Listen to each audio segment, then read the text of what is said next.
Hello, welcome everyone.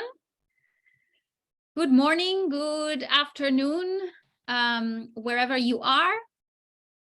I'm Sole Riestra, Maria Soledad Riestra, but you can call me Sole Riestra.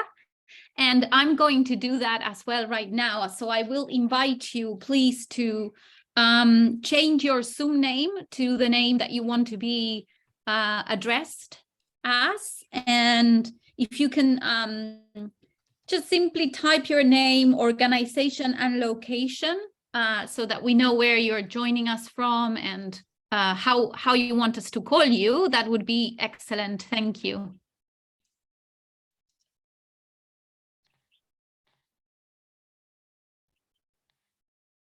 Also, so that we can have a sense of what time it is where you are and whether you are having a coffee, an early morning coffee, past lunchtime.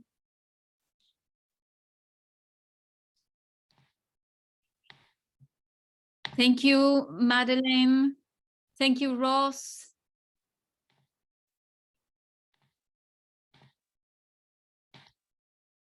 Welcome, Iburini. Very nice to see you here today. Welcome, Leon. Welcome, Sole. Hi. Valeria, welcome as well. Marcelo, GIZ, thank you for joining us. So yeah, I'm going to start sharing my screen, Fede, if that's okay. So, sure. As you probably know, you are here today to join us in a journey to discover effective collaborative action. And we are going to talk a little bit more about what effective collaborative action is as a guide for systems change and multi-stakeholder collaboration, but also much more than that, as a way of thinking differently about the work that we do. So the invitation here, as you saw in the message that we sent, the invitation is to make this 2 hours as useful as possible for you and for your work. And so what we are proposing to you and inviting you is to show up in this collective space in the best way that you can. So we invite you to turn on your screen, your videos if you can. We are going to create spaces for interaction. We want to hear from you, your experience, your needs, your questions. We are going to work on some practical exercises to start thinking about how effective collaborative action can be useful to your work and how we can apply it to your work. And as a discovery session, this is only the beginning, and we are going to share future steps that we can follow to deepen our understanding and our application of effective collaborative action in your own work and projects, and how do we continue building capacity. So why are we here today, or what are we here for today? We are going to learn about why collaboration and systems change are so important for food and agricultural commodity systems transformation. And I'm sure many of you have your own views about that. So I'm going to invite you to share them. As I said, we're going to do an introduction to effective collaborative action and then apply it to your work, because we truly believe that learning happens at its best when we are learning from our own experience and our own sense making. So we are going to have some moments of pair group work and some plenary reflections and discussions. So now I'm going to invite you to do a check-in, and this is a practice that we use a lot in effective collaborative action, because it helps us build a safe collective space, build relationships when we are facilitating a virtual session or a face-to-face session. There is something about, when we bring multiple stakeholders together, when we bring people to collaborate, the foundation for that is, how do we build a safe collective space? And so check-in is a great practice that allows us to facilitate that trust and that communication and sense of building a community. And that's why we're introducing it here today. So it's for us to connect as a group, but also to showcase how, these different tools and practices that we can use from the perspective of effective collaborative action. And so the check-in question, check-ins, for those of you who might not have experienced them before, the check-ins are basically organized around a question, like an inquiry question, a key question. And the question we would like to invite you to check in on is, out of these 10 images, which image represents better your experience of collaboration and why? And we are going to put you into breakout groups in pairs, and we are going to ask you to take around 4 minutes each to just share your thoughts. You don't need to overthink whatever comes. Introduce yourself to your partner, say your name, who you are, where you are located, which organization you're part of, and just briefly share what comes to mind in response to this question. And then we'll come back to plenary and do some sense making together. If you have any questions, please don't hesitate to just open your mics and share. Or use the chat functionality if you prefer so. So thank you, Federica. Federica and Alex are here joining us today as well from the community of practice, the FACS community of practice. And so they will be supporting us throughout the session. And yes, thank you, Fede. And if you can send us to the breakout groups, that will be great. Thank you. Sure, thank you.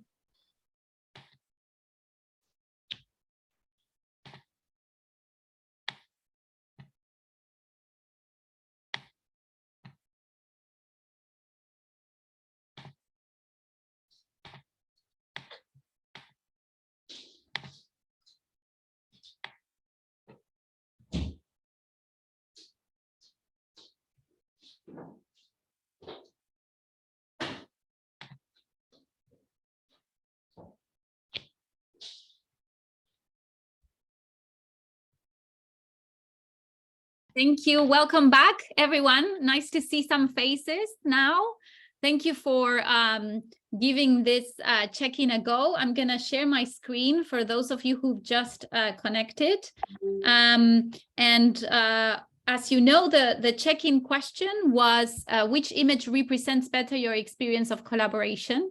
But I mean, the idea was more for us to have a closer one-to-one space to meet some of the colleagues that have joined today and learn something about ourselves and others. So I'm really curious to hear what emerged in those paired conversations, or even for those of you who joined later, what insights you might have. So if you can please add on the chat which image you've chosen, and we'll take it from there. We'll do a quick sense making as a group. So just type on the chat image 1, 2, 3. Excellent. Thank you, Ross. Image 1. I'm a blend between 6 and 10. I like that. Very creative. So image 1, Ross, could you share a bit more about that? Very curious to hear. Sure. To me, hi everybody. To me, collaboration is entirely. I feel it's a voluntary. It's done by all parties involved to have a better outcome or to achieve some type of mutually beneficial result. So I consider that to be alignment. Usually, collaboration to me means getting aligned. So the left side to me is before collaboration, and the right side is if there is a collaboration. It usually focuses on alignment. That's what I saw, and I don't, and I also don't think there's, if it's not, I don't believe in good or bad collaboration. I just think there's either collaboration or there's not collaboration. So I don't, I don't believe that being in bad collaboration, I'd call that collaboration anymore. That's it. Thank you. Excellent. Thank you very much. Very insightful. I loved what you said about this idea of there's no good or bad, that it's either happening or not happening. It resonates quite a lot with me. Yes, and also this idea of well, when it comes to collaboration and that it's an option, right? And Adam Kahane talks a lot about this idea of we can't force collaboration on anyone, and we need to understand in any multi-stakeholder space that collaboration is an option upon many other options that stakeholders have. So that's I find a fascinating concept. So thank you, Ross. Thank you very much. Alex, I'm really curious about that blend between two images. And thank you for taking that freedom to play a little bit with a question. Can you share more? Yes, hello everyone. Nice to see you all in this workshop. So yeah, the two images that caught immediately my attention was image 6 and 10. Maybe because I felt that there is a side of collaboration that can feel a bit messy and hectic and sometimes not very organized, as we can see on that desk, which is filled with different objects. But on the other hand, you know, I feel that also collaboration can be very efficient, can be very inclusive. You have lots of colorful faces here, maybe representing, you know, different stakeholders and partners, or maybe even representing people from inside your organization. And kind of there is a space for everyone to have their voice heard and to basically input to that collaboration and bring something to the table.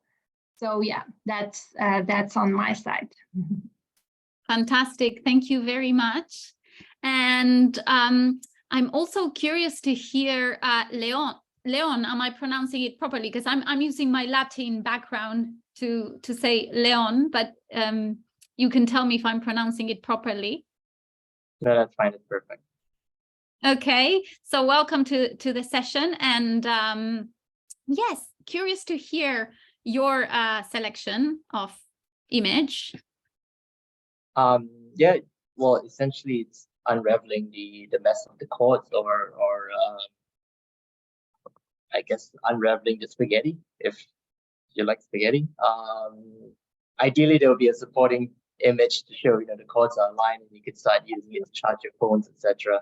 But sometimes it comes at the start, at least, as to how I see it, or how I start collaboration. It's all various different thinkings, various ideas come together with the similar outcome to have it unravel. Yeah, fantastic. Thank you very much. And may I know where you are joining us from? I'm calling in from Dubai. And which organization or space? I'm with Pernod Ricard, so this corporate sustainability manager for the region. But most of my previous years was with nonprofits, with the palm oil space and reforestation work. Wonderful. Yeah, welcome. Thank you for joining.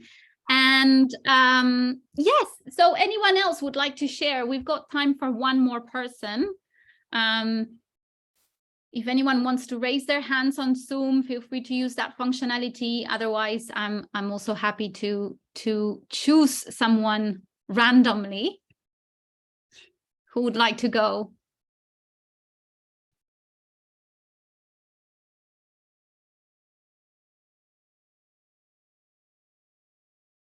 What about, is it Yuki Dominic? Am I pronouncing it properly? Yes. It's Uchi. Hello. Yes.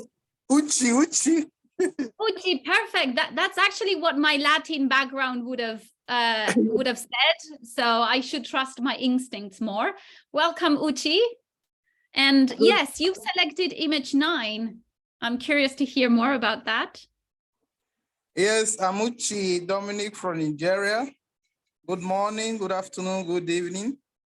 I selected image number 9 because, you know, in a practical scene, when people have come together, you know, and they have joined their hands, that means they have a goal to achieve.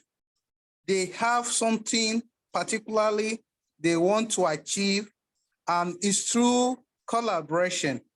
You know, the hand culture, it signifies a lot of things. Whenever you are giving somebody a hand, you have welcomed the person, at least you have agreed with the person, and it signifies a lot when people come together to joining their hands to achieve a target. That means they have a end to achieve and a goal. And this is through co-designing, collaboration, and the stakeholders' environments. Thank you. Thank you, Uchi, so much.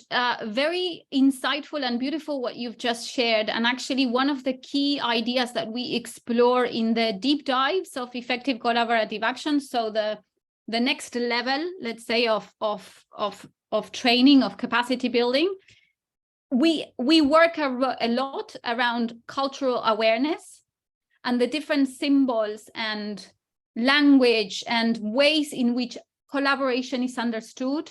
And so it's super rich to understand this, right?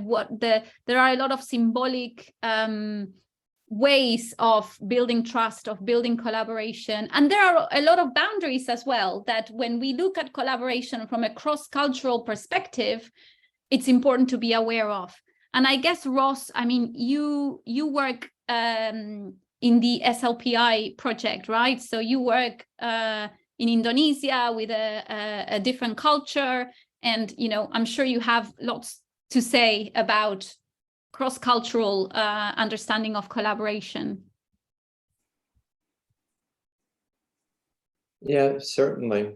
You know, that's very much part of the work we have to do, but both, I mean, for myself personally as an American living and working in Indonesia, but it's also the same for a very diverse group. With Indonesia, there's a great amount of diversity as well between regions and within regions. So this is, you know, that level of understanding and decency and disrespect is fundamental to collaboration. Yeah, thank you very much.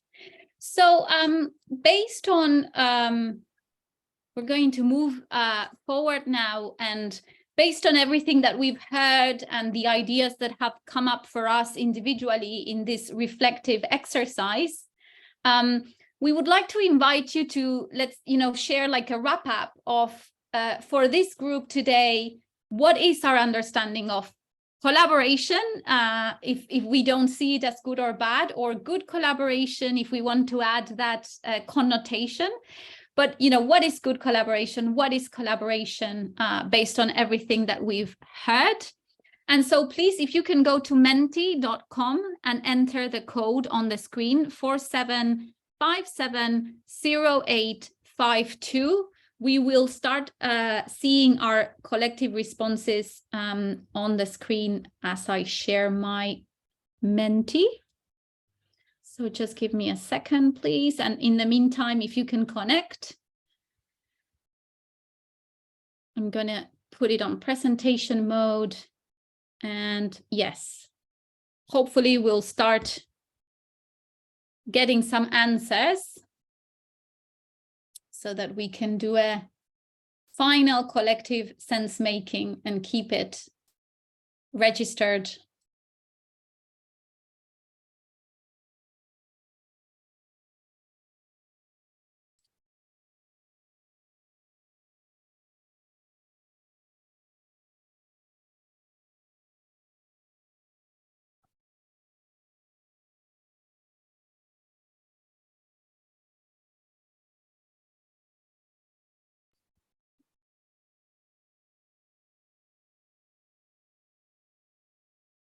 Thank you. So we're starting to see some answers. Working together to achieve a shared vision and goal. Great. What else do we think good collaboration or collaboration looks like and is?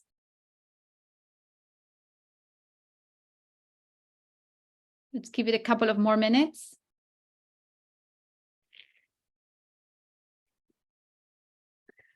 Working together with responsibility and determination. Fascinating, yeah. Working together and include all the team parts.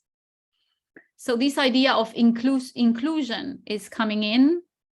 Working together, I can see it on all three insights. So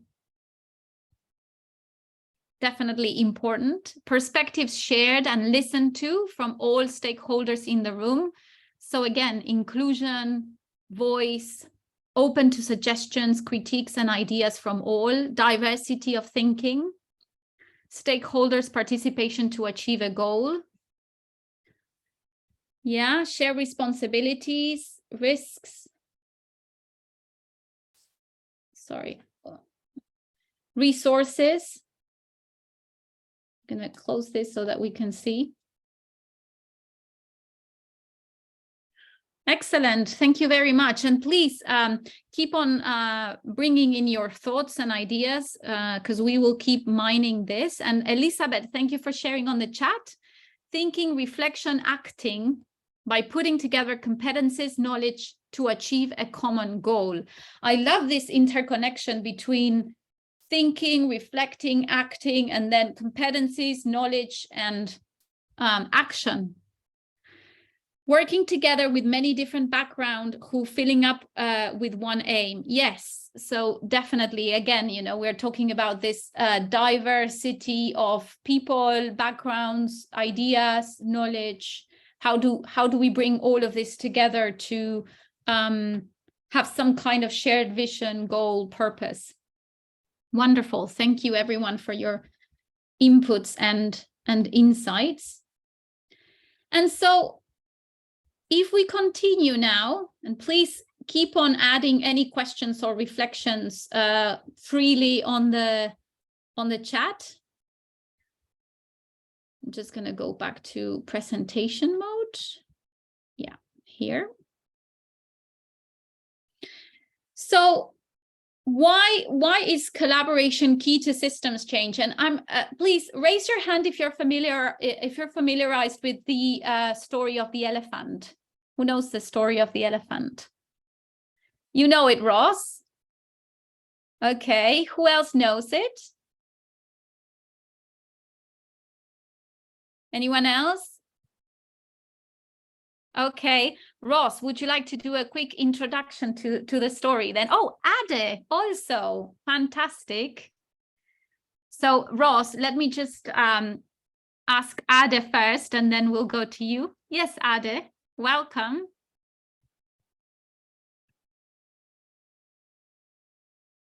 Can you hear us? Hello. Yes, hi, welcome. Yes. And yeah, so you Okay. say you mentioned you know the story, so yeah, it would be great to hear it from you. Much more fun than hear it from me. Yeah, I heard the story of elephant. Like, first of time, my name is Ade Mansya. I'm working with GCP UNDP in Indonesia. So especially for sustainability palm oil initiative in Indonesia. Fantastic. And about the elephant story. So it was like when I in high school, I heard about this story, and it's about a different perspective with many people, yeah, about the elephants, because they are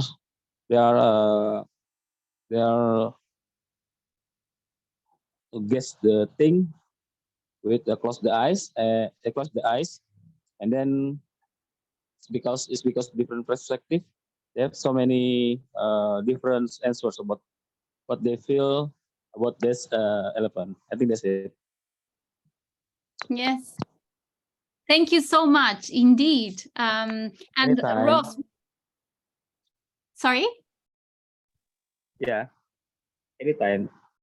Oh, thank you. Thank you very much. And let's go to Ross and then to Uchi. Ross, what else would you add to the story? I think Ade answered very well. Just add that in this case, one person's perspective may not represent the accurate picture of the overall situation. Yeah. Excellent. Yeah, spot on. Thank you. And yes, Uchi, over to you. Yes, I see that. Can you hear me? Yes, perfectly well. Yes, because they are not in collaboration. They are not in collective reasoning and action. Everybody is thinking a different thing. Some are saying it's a rope, some are saying it's a tree. But if they have now they have not come together, they have idealized together, they may take an approach, because everybody will have a collective input together, and then they will now realize that it's an elephant, instead of going different angles to solve the problem. Where they come together, collective action, there will be a solution, and they will know that it's an elephant. Thank you. Thank you very much. Thank you, Ade. Thank you, Ross. Thank you, Uchi. And please, anyone, if you want to share anything else, just raise your hand or open your mics. But yeah, indeed, what I love about this story is how simply it conveys this idea of how we can only, as individuals, have a very limited understanding of a whole system. And in this case, each person is experiencing an elephant, which is the whole system, just by touching one particular part. And then that makes them define the elephant very differently from what the whole is, which is an elephant, but also among each other. And what I like about this story, when it goes deeper into it, is that it also explains how this different understanding of that whole creates distrust between the different people, because you are so convinced that it's a tree and the other person is so convinced that it's a fan, that when we come together, there's this idea of, why are you trying to convince me that it's something different? Yeah. So in a way, this sense of understanding and acknowledging that we can only understand a whole system if we talk to each other, and if we recognize that our access to the system is limited, I feel is a key stepping stone to really grasping why collaboration is key to systems change.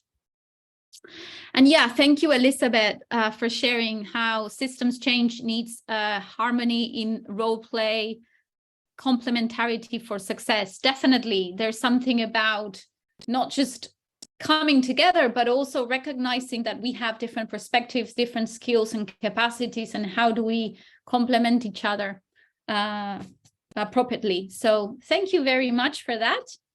And so now we're going to move into effective collaborative action. So the methodology, the guide that we are here to unpack a little bit, and obviously in the context of food and agricultural commodity systems. And as you know, from UNDP's perspective, food and agriculture is becoming more and more critical, since agriculture accounts for 70% of freshwater use. It's also responsible for 80% of global deforestation. Food production causes 70% of biodiversity loss. agriculture accounts for 60% of the labor force and producing 25% of the GDP in low-income countries. And over 2/3 of people surviving on less than $1 a day live and work in rural areas, either as smallholder farmers or agricultural laborers. So food and agriculture is a complex system in itself, but it also cuts across many of the areas that we work at UNDP, like climate change, health, living income, sustainable livelihoods, gender. So in a way, sustainable development and food and agriculture, I always say that food and agriculture is a great, macrocosm of what sustainable development looks like, because it encompasses every single element and aspect of sustainable development. And so when we think about how do we work with such a complex system, and I'm not sure why, there it is.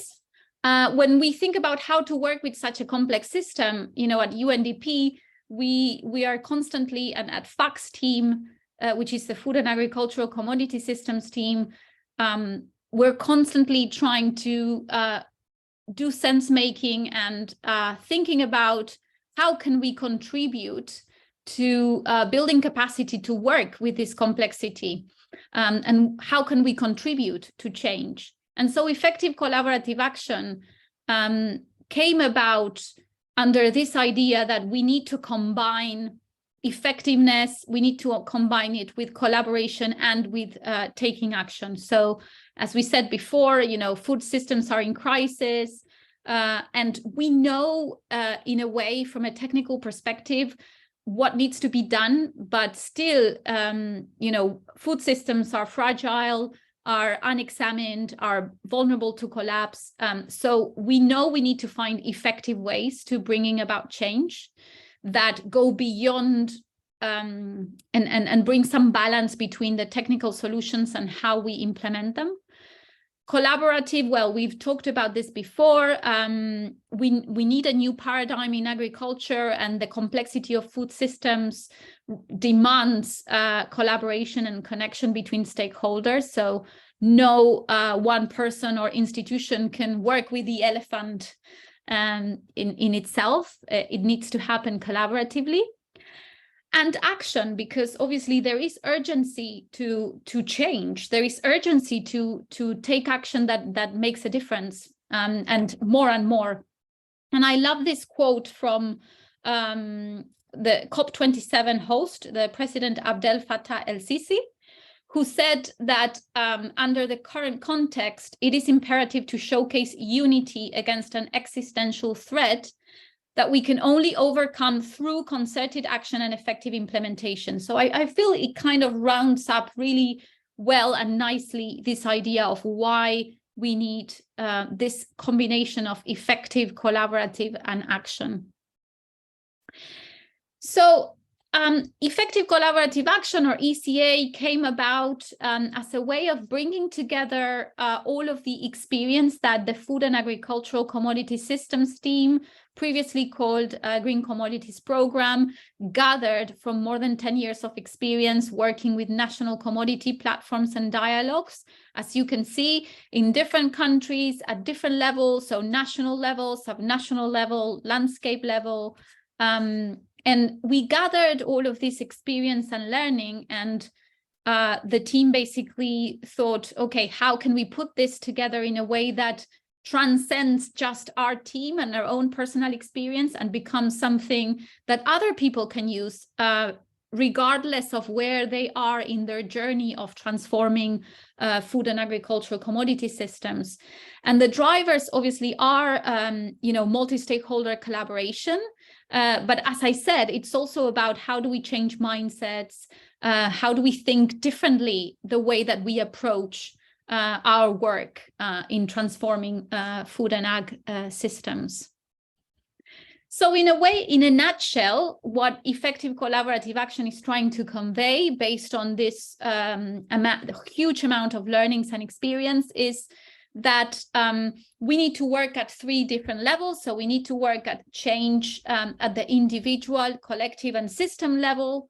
And we also need to work at the intersection of the technical solutions and also the how we implement those technical solutions, or how do we come up with the understanding of what are the best technical solutions to implement through participative, inclusive, relationship building ways and means, and also the who. So who gets to sit at the table, and also how do we work these different ways of thinking, mindset, bringing in new paradigms. And we talk a lot about inner and outer dimensions of change. So how do we change ourselves, and how do we help others change? You know, and if you think about, or if you've ever seen this iceberg in systems change, you know, we have from what's visible as events, and then we go into patterns, and then we go into mindset, and deeper into our own beliefs, values. So how do we access that level at systems change, or systems change? I'm not going to go through all of this because, as you can see, it's very tiny. But I did want to share like a glimpse of some examples where ECA has been applied to food and agricultural systems transformation. So we are working with different global projects. If you are familiar with them, Scala, Folur. We're working obviously in different countries. So in Latin America, we've done work in Brazil, Paraguay, Peru. We've worked in Liberia, strong work presence in Indonesia, Uganda, Mongolia, Papua New Guinea. And again, these are just examples. There's much more to it than this. And Thailand as well. And actually, one of our colleagues from Thailand will be joining shortly. Unfortunately, she couldn't make it to the first hour. But she will share a bit of her experience implementing effective collaborative action. But just to share that it's been used in different contexts, and we continue to implement it in different ways, you know, at different levels. And every time there's new learnings, and we're constantly adapting and learning from it. So, yeah. How are we doing until here so far? I'm going to stop sharing and just pause for a minute because I feel I've been talking a lot. Any questions, any reflections?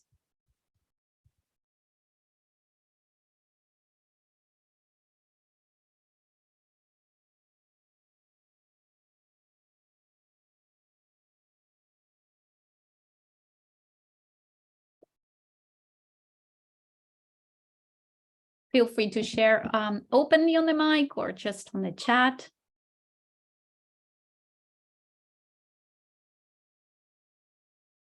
Good. I'm wondering, Iburini, are you online? I know that you had to attend something, so I'm not sure if you're still with us. Hi, Sole. Yes, I'm back. Sorry, I have to run a little bit and then I'm That's already okay. back. Yeah. Oh, okay. Yeah. Thank you. Thank you very much. Let me just attend to a question, and then because it would be great to hear from you, because obviously you've got a lot of experience using effective collaborative action, so it would be great to hear from you. Yes, Barbara, over to you. Hello, thanks. Yeah, I just wanted to react to the chart that you have shown regarding who. So who is going to take part? In my experience, you know, when we have discussion at technical level, we realize that it's also important to bring other type of people that can bring, how can I say, the power.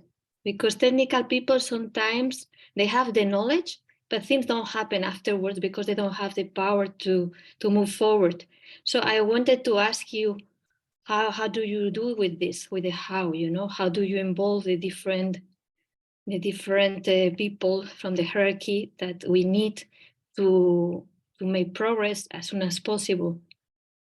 Yeah, that's a great question. Thank you for bringing it up.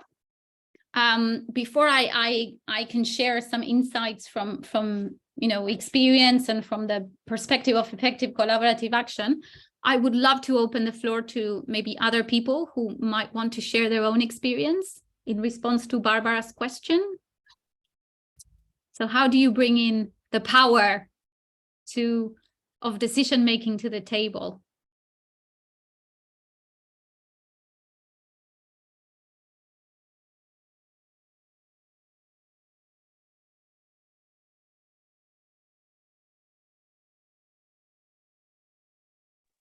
Hi, Sole. Oh, sorry. Ross, please do. Okay. You first. Well, in this regard, so bringing the power of the decision makers to the table is largely aligning the effort with their interests as well, and having their, you could say, their signing off, support, whatever, that's going to advance an agenda that they have too. So that is, it's not so successful when it comes in, when you're invited, now we need a decision, so we need to find out who the powerful people, we need to find who the decision makers are, or we need to find the policy support people. That's a bit too late. So I think this just takes a bit of good old stakeholder mapping to know who should be part of the collaboration from the beginning, or who can, and if you don't know who the powerful people are, you don't have those contacts initially, and then bring in the people who may know who they are. So at least you have a bridge to them. It's mine. Excellent. Thank you, Ross. And Ibu Rini, yes, over to you. Thank you, Sole, and thank you, Ross. And I agree with Ross, actually. You have to know who have the power. So you will have to do stakeholder mapping first, and then from there, you can identify who you should be engaged into the process and how. If I may say, from our example in Indonesia, because we are working a lot with creating enabling environment for the sustainable palm oil, especially from the policy.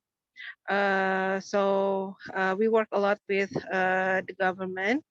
So one of our approach is actually we identify which government officials that will be the decision making, and then also we did a very robust engagement with them, either doing by the project, but we also doing a senior or key person, or what you call it, yeah, like an advisors. So the ones that people that the government listen to. So that's perhaps one of the example how we are working with power. So identifying who has the power, and then doing the engagement with them. Yeah, maybe that's all from my side, Sally. Thank you. Thank you very much, Ross. Thank you, Ibu Rini. And please, if anyone has anything else to add, feel free to raise your hands. So yeah, Barbara, to your question, I've taken notes of what Ross and Ibu Rini have shared. So basically doing a stakeholder mapping, it is part of the tools as well that we include in effective collaborative action, and we will talk a little bit more about those building blocks and the different components. This idea of involving decision-making people early on, and not just at the point in which a decision needs to be made, which ties up really nicely to what Ibu Rini was sharing around doing a power analysis. So, where does the power reside for what, in terms of the scope and the goal and what needs to be achieved, so that all of these dimensions can be thought of intentionally before just jumping into a dialogue or convening people. The one last thing that I would add, is that, and this is a huge invitation from effective collaborative action, to think about systems change, collaboration, and multi-stakeholder engagement as a continuum, and not just as something that happens in a particular moment or space, like a dialogue or a session. Or collaboration needs to be built, and trust needs to be built before, during, and after any intervention. So it's in the way, it's embedding it in the way that you design a project, it's embedding it in the way that you think a work plan, how you bring people together, you know, what kind of dynamics you invite, you know, this idea of check-in, this idea of hosting people in a certain way with a certain tone, inviting people to participate. So all of this, you know, micro practices make up for this idea of how do we engage, truly engage decision makers in the process, so that by the time that things need to happen, they are on board and we can get them engaged. Obviously, reality is very complex and there's a lot that happens in the middle. So this other idea of learning and adapting constantly comes up, because we know from experience, people change, people in power, particularly public sector officials, people change all the time, roles, it's difficult to get hold of them. Not everyone shows up when they need to show up. So it's this idea of constantly, you know, adjusting and adapting as we go. Yeah, hopefully, has that been helpful, Barbara? Is there any other questions or reflections from your side? Thank you so much. Actually, I really enjoyed the answers. It really makes sense. And it's precisely what you just have said, these micro approaches, you know. It will be very interesting to see how that takes place in reality, because, for instance, in my experience, we have problems with the financial departments, to how to involve them. Because even if you have people with power from other departments, in the end, it's also about budget and how to involve those and when.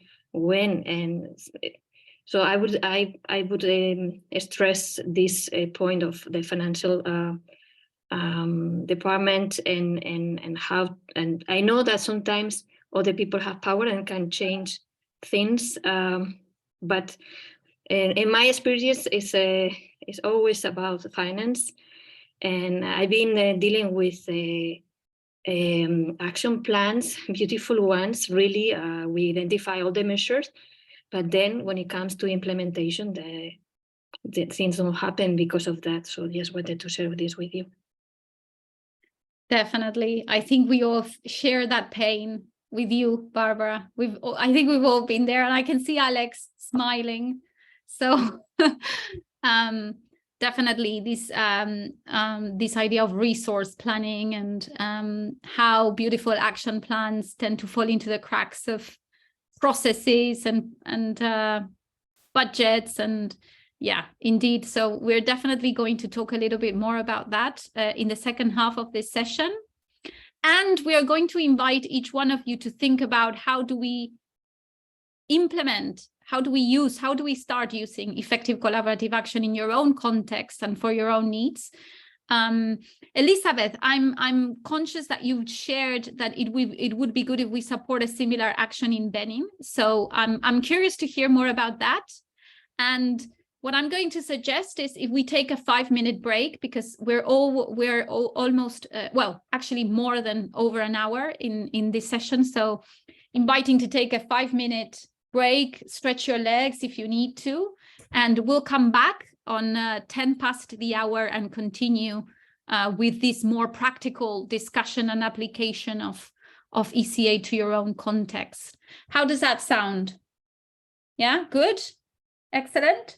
So see you in 5 minutes, 6 minutes, 10 past the hour. I do ask you, please, if you can come and be as on time as possible. Thank you. And yes, please stay on Zoom during the break. Thank you very much.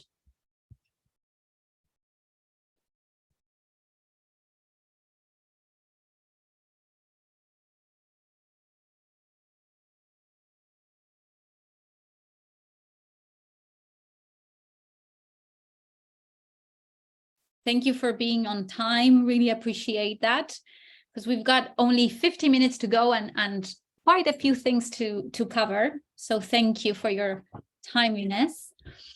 And so we've covered quite some ground in terms of, how do we see collaboration, systems change, and what do we feel and see as good collaboration or collaboration.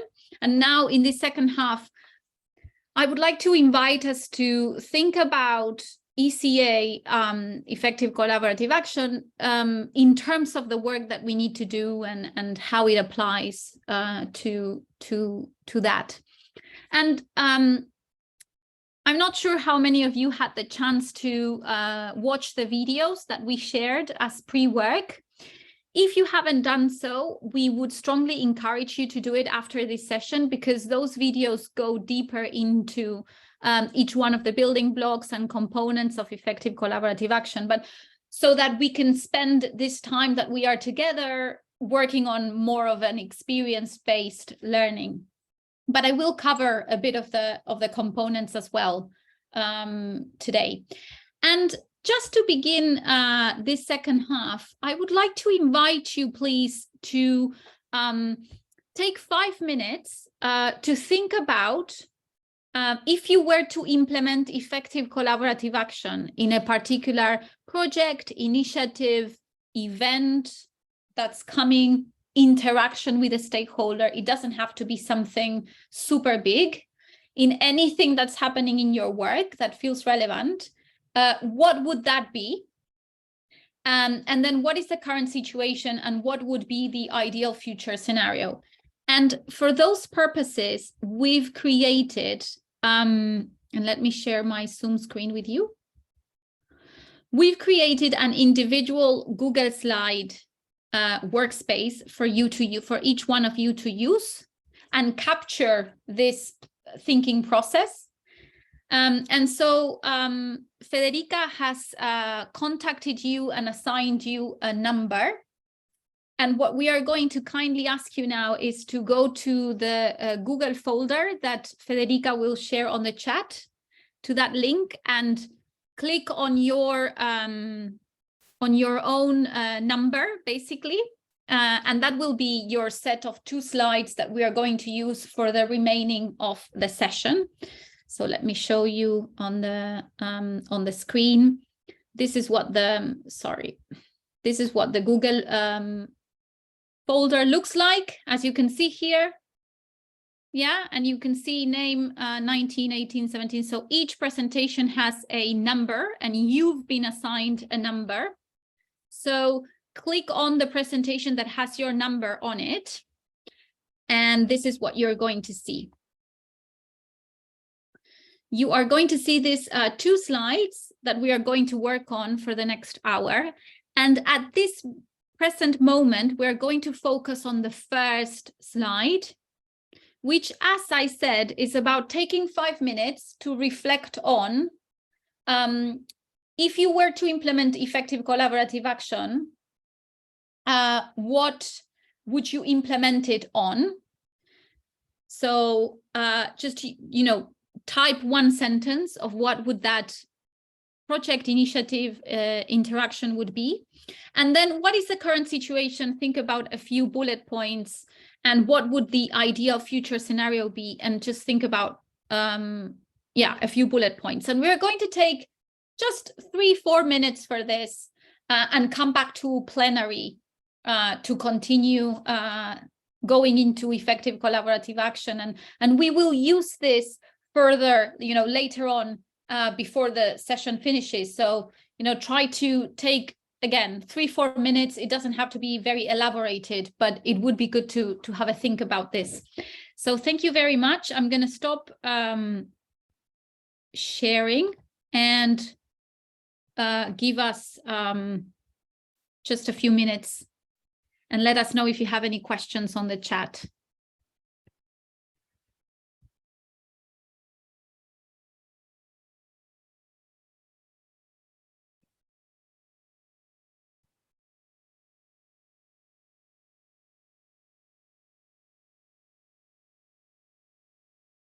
Let me share my screen in case you have trouble accessing, you can just see on the screen what you need to think about, and you can actually do it on a notebook if the Google slide is a bit cumbersome.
Okay, 2 more minutes, and then we will reconvene. And don't worry too much if it's not, you know, very elaborated. We will work with what we have.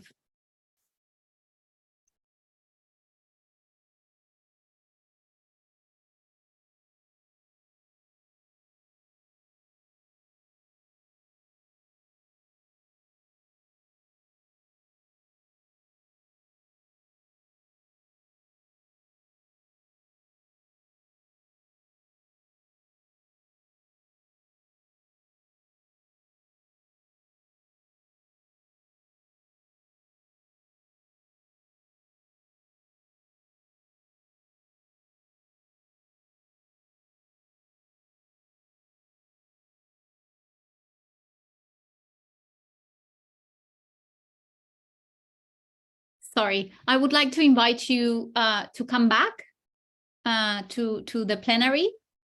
And if you feel you're still in the making of these ideas, don't worry. We will have another time to think about all of this in a paired conversation. But now I want to take a few minutes to go through some of the components of ECA, although, as I said, you know, if you want more details, you can watch the videos that we've shared as pre-work, which are, I think, are quite useful in the sense that you can watch them whenever you have the time and the capacity to do so. Let me go back to the presentation and share my screen.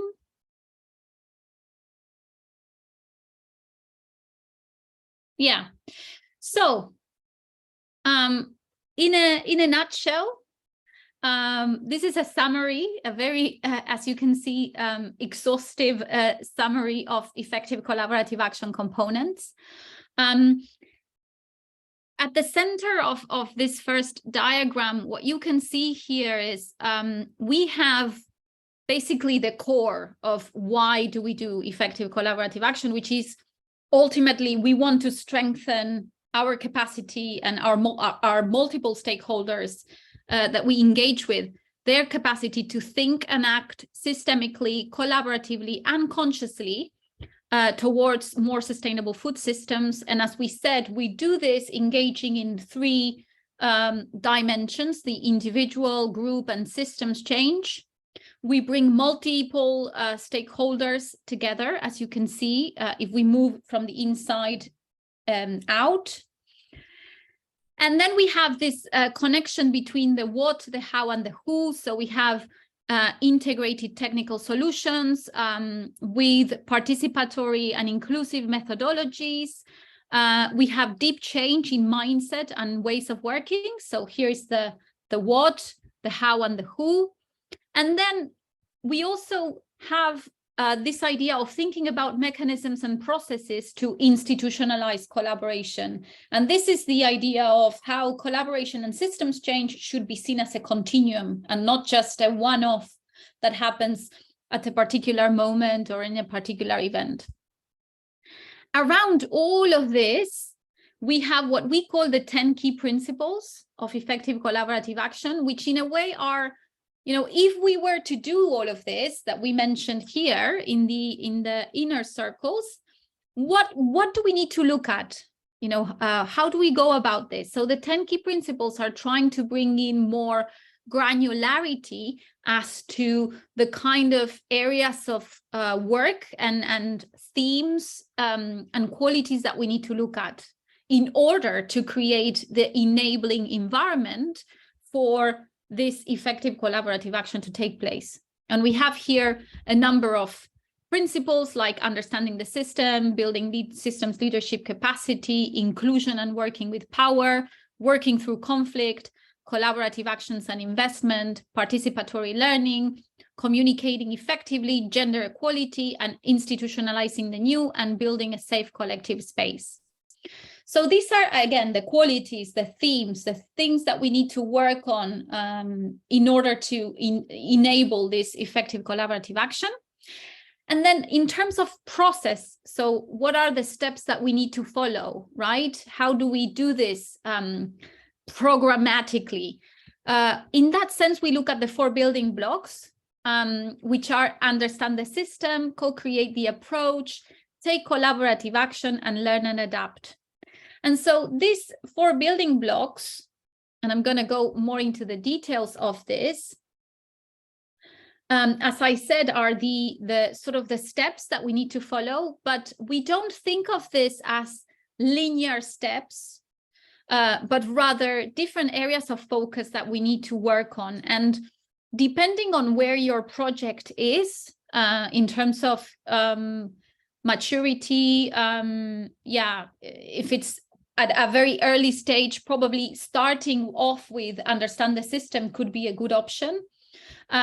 Maybe you are already past that stage and you need to focus more on taking collaborative action, or it's a mature project and you need to focus on how do we learn and adapt because we've been in this sort of business as usual, status quo mode, and we kind of need to challenge ourselves to think our project differently. Yeah, so these building blocks, take them as a guide, you know, from a step-by-step approach, but also more flexibly.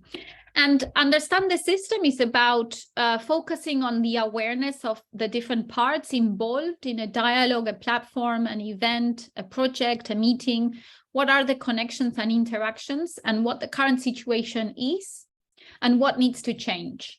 So one of the key practices here, for instance, is systems mapping. We can also include stakeholder mapping in understand the system. So it's about really understanding what the elephant is and what the different parts of the elephant are. Co-create the approach is about designing visions, plans, and pathways for change. And making sure that we do that, including key stakeholders' voices, views, and needs, and understanding who gets to be involved and how. So doing a stakeholder engagement plan, looking at the different levels of engagement for each of the stakeholders, making sure that we involve them in the co-creation of the different interventions of the work plan. These are just some examples. Looking at also, how do we involve them early on, as we discussed at the beginning of this session. Take collaborative approach is about highlighting the importance of working together and taking collective action to bring change.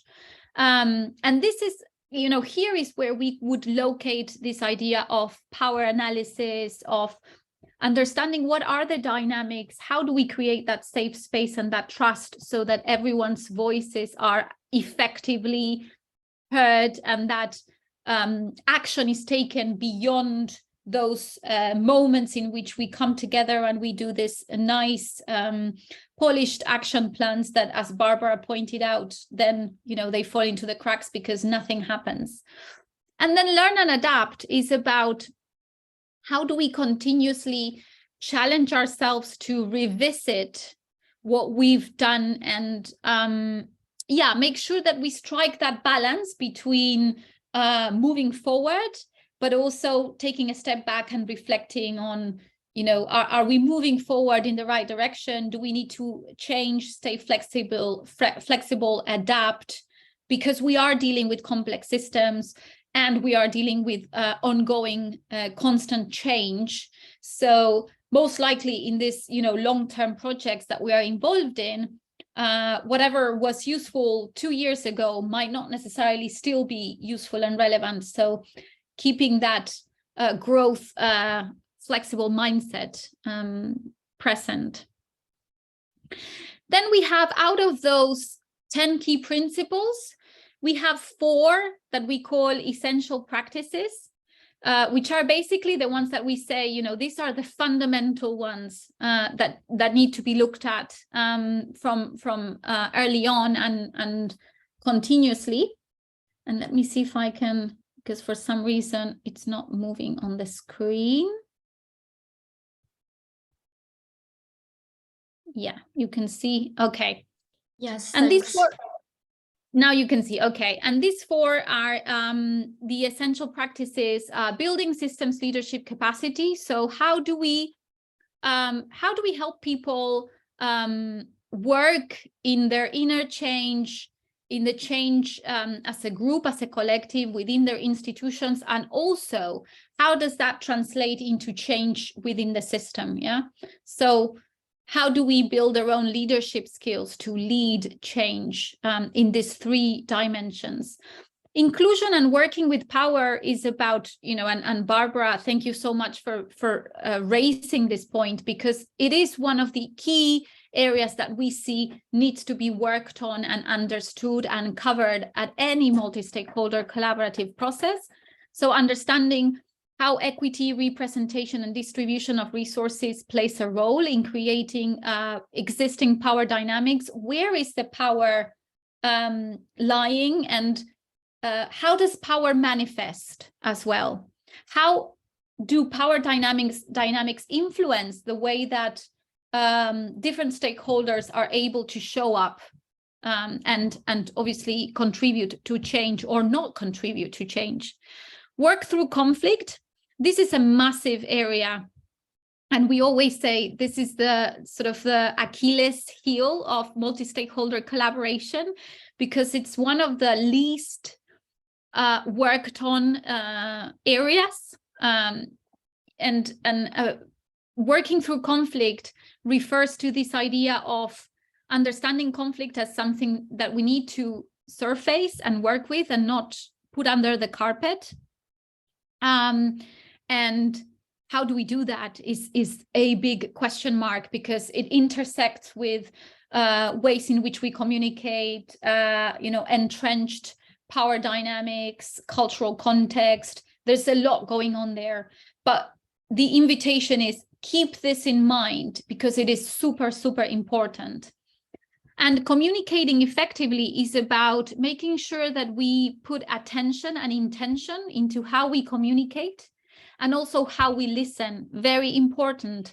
How do we listen, and how do we create spaces for stakeholders to listen to each other? Finally, additional elements to consider: stakeholder actions and backbone support. So stakeholder actions refer to identifying, understanding, and engaging and working with our stakeholders. And this obviously cuts across the building blocks and the essential practices and all of the key principles. It's, what needs to be done by who, and how do we make sure that the right people are involved at the right point and in the right manner, right? So yeah, it's about understanding and being intentional about how do we bring this all the way through our work. And then backbone support is basically also understanding that we don't need to just look at what's happening out there, but also, what's happening in our own kitchen in terms of the resources that we need, people, funding, how do we communicate, how do we organize our events, logistics, facilitation. Facilitation is a massive, massive point, many times overlooked, especially when we are hosting or holding spaces where we bring stakeholders together. Yeah, and how do we convene and coordinate all of the elements that take place in this, particularly in the more longer term projects that involve collaboration. So yeah, before we go into questions, I just want to share this last thing, which is about where to start, because obviously there's a lot of information here, and the question that we often get when we introduce effective collaborative action is, I don't know where to start. And so the invitation, and that's what we're going to practice on today, is starting by looking at the 4 building blocks and what we call the guiding questions. And these are just trigger questions that we share with you so that you have something to start on. Don't feel too tied up by them. Just use them as trigger points for thinking. And we have 2 levels of questions. We have questions around process and questions around self-awareness. So process, from a process perspective, is looking at that project, that initiative, that meeting that you selected that you want to implement ECA on. What are what's the 1 or 2 questions that you can look at in order to apply, understand the system, or co-create the approach? And then from a self-awareness perspective, because you are the person looking at this process from a convening, facilitating, or organizing perspective, there's a question around what are you bringing to that process, and how do you become more and more aware of how what you are bringing makes a difference and impacts the way that that particular process is designed, thought of. And so it's this, combining the work that needs to be done at a process level, but also at a individual self-awareness level. I'm going to share this as a handout, and so that you can look at it, take a few minutes to look at it, and then we're going to move into a pair conversation around applying this to your own work. And so, based on where you want to apply ECA in your work, we're going to ask you to select 1 building block that you would like to focus on first. And then, think about what are the insights that emerge from these guiding questions that we've shared on that particular building block? What are the gaps that you need to attend to? And what are the follow-up actions and the next steps? And this time, instead of taking some individual time to do it, we're going to invite you to do it to brainstorm with a partner on a peer coaching, paired conversation, where each person is going to take 7 minutes each, and the partner that's supporting will just ask questions or try to help the person unwrap and unravel a little bit these points around the building block. Before we move into that, I just wanted to give you an overview of what we were going to do. But before moving into that, I'm going to stop sharing my screen and open for any questions or reflections that you might have based on what I've shared so far, because I know it's a lot of information. Any questions, reflections, thoughts?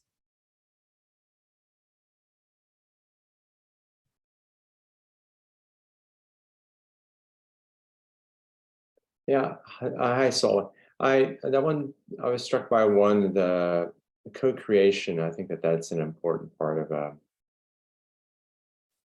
of collaboration, and I don't think I was wondering. Usually, when collaborating with people, they want to be part.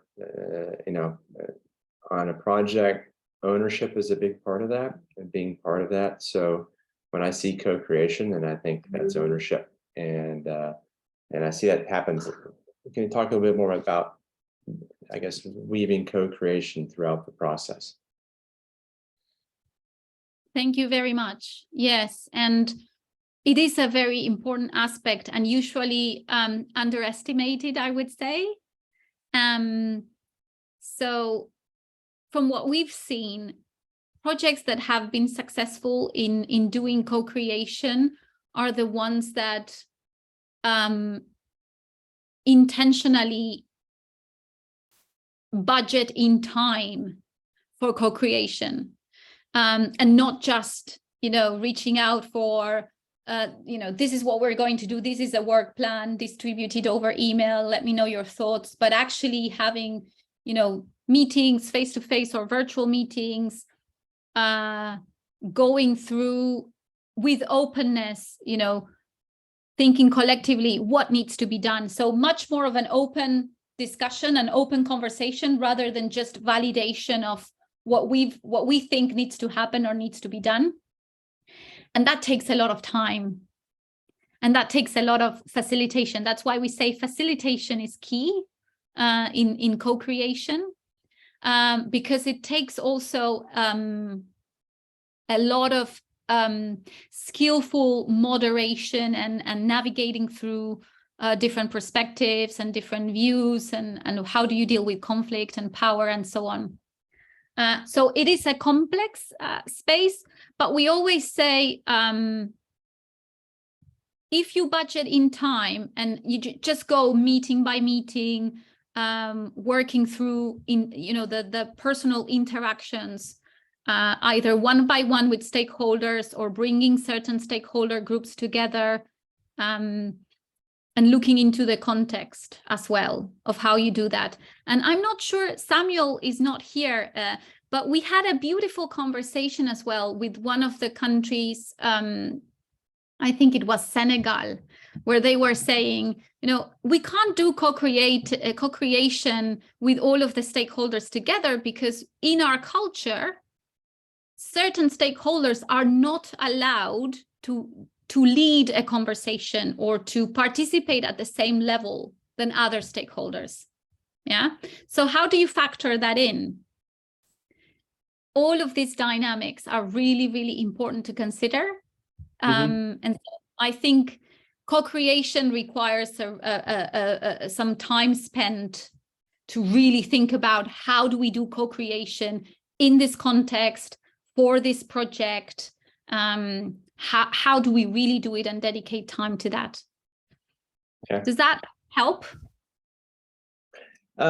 Yes. Well, you've ticked off the one, I guess, bias or tendency is to work really hard on a plan and then communicate that plan. When people nod their heads, like, okay, they're bought into it, and we've kind of, but that's probably not what. Again, that doesn't.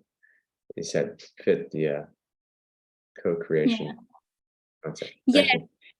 And no problem. And actually in the deep dive, in the ECA deep dive, there's one module that's entirely dedicating to facilitation. And in that module, we talk about vertical facilitation and horizontal facilitation. And I think that concept applies to co-creation a lot, because it's not either going on a blank canvas and saying, okay, let's co-create. And it's also probably not about saying, you know, here's the plan, make your comments on the side of the document, and we'll revisit this and come back with the final. It's navigating through those needs to diverge and converge, right? And there's a lot of art of facilitation there. So yeah, conscious of time, and if there's no other questions, I'm going to ask please each one of you to go back to your individual Google Slides, and Federica will put us on a paired breakout group, and we will take around 6 minutes to just have a conversation. Sorry, 12 minutes, so 6 minutes each, to just have a conversation about, you know, what is it that you would like to apply effective collaborative action on, and how, you know, what would be the building block that you would start with, and yeah, use that slide as a guide for conversation. Fede, if that's okay, please kindly. Thank you everyone for joining this final exercise. We've got 5 minutes to go, 6 minutes to go, so I'm gonna just quickly and briefly share a couple of points before we go back to our checkout and hear from each other around what emerged in those paired conversations. So as I said, you know, this is just the beginning, and hopefully a helpful introduction to ECA and how ECA can potentially help you through the challenges of your own work. Just let me open the Zoom again so that I can share, because I don't know what's happening. I can't open it. Okay. Yeah, there it is. By no means we are expecting to cover everything, all the ground of effective collaborative action and systems change in 2 hours, but we did want to give you a flavor of what are the things that we can slowly look into and how to start thinking about and implementing ECA. So one last thing that I wanted to share is that for each of the 10 key principles, we are in the process of developing this, and also for the building blocks, in the process of developing these cards where you can see the journey of, you know, identifying what gets in the way of good collaboration as we discussed today. And that's what we call the limiting conditions. And these are just some examples, right? But for us to think through, how can we move forward? And these are, you know, some examples of tools and practices that can help advance and sort of overcome those limiting conditions for this particular building block or key principle. Then another question in that journey is, how do we know that change is happening? And so we have what we call signals of change, which are ways in which we can identify progress, which is difficult in such complex interventions, right? And then, you know, in the spirit of learning and adapting, how do we adapt to our own context? So what are our own limiting conditions that we are identifying in our own projects and initiatives? What are the tools and practices that you might have identified by yourself that help advance? And what are the signals of change that you are noticing as you move forward?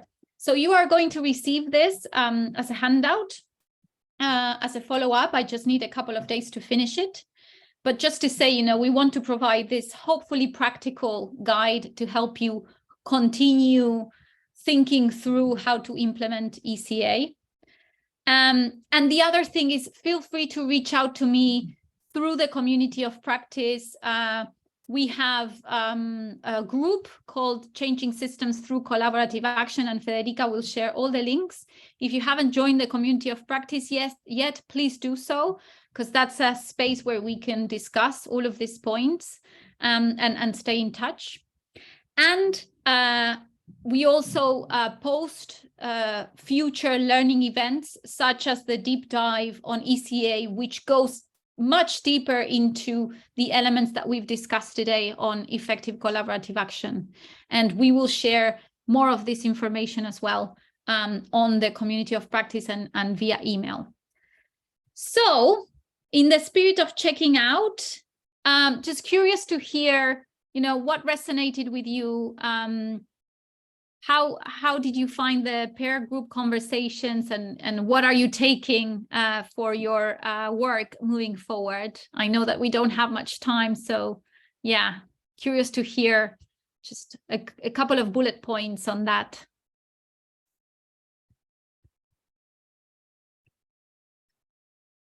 Feel free to share on the chat as well.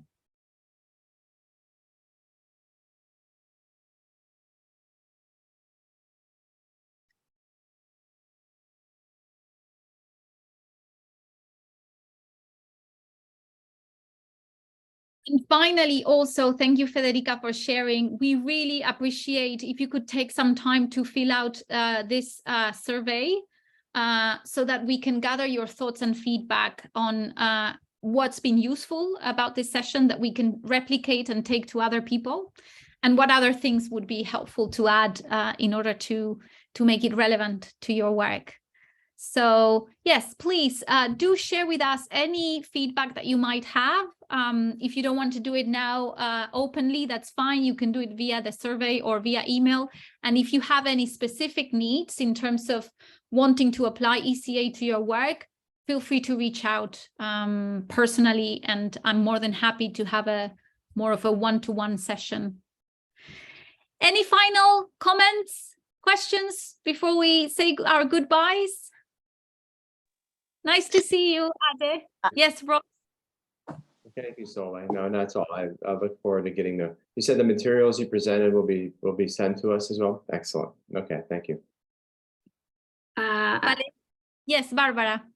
Yeah, I just wanted, I had a conversation with the person that just left, but it was interesting to see what he was saying, in the sense that he had issues they managed to access the government at national level, but when it comes coordinating action with a local level from the national level is really, really difficult. So we were discussing about the fact that maybe strengthening a coordination at regional level could be useful. So I just wanted to share this with all of you. Thank you very much, Barbara. Sorry, Barbara, I'm not leaving. Sorry, I thought you were left. But can you please elaborate more, because you appreciate it. Sorry, I think it's enough. Your explanation. I think you were saying something else that it will be useful for you, that you identify in the guide. So maybe you can say that. No, I think it's enough, your explanation. Yeah, I need more maybe insight for others from others. Thank you. Thank you very much. And thank you. Yes, Valeria, you wanted to say some final words. So yeah, over to you. No, so I want to thank you and Federica for this session, because it was very enriching and also very interactive. So thank you for having us to share with other participants. It was very good. Thank you. Thank you. Thank you very much. Thank you, Leon. Thank you, Marcelo, Uchi, Ade, Federica, Alex, and Barbara. Barbara, please feel free to reach out individually if you want to continue conversations on what you might need. Yes, Uchi. Yes, thank you for the webinar. It's been very important hearing from other stakeholders and the participants. The link to the survey is not opening. I've tried it. Please, the link is not opening on my side. And your email, if somebody wants to contact you, please I wish to have it written here. Oh, yeah, Thank- sure. Definitely. So what link is not working? Sorry. The link for the survey. Oh, it's not working. Oh, thank you.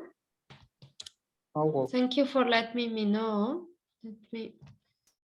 I am yeah. resharing it just in Thank you. case. Thank you. Okay. Yes, and we will share all of this as well over email. So yeah, thank you for pointing that out, Uchi.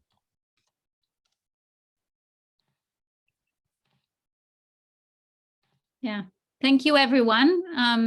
And yeah, hopefully we will continue these conversations. Thank you for your time and for your very active engagement, and see you hopefully next time. Thank you. Thank Goodbye. you. Bye-bye. Cheers.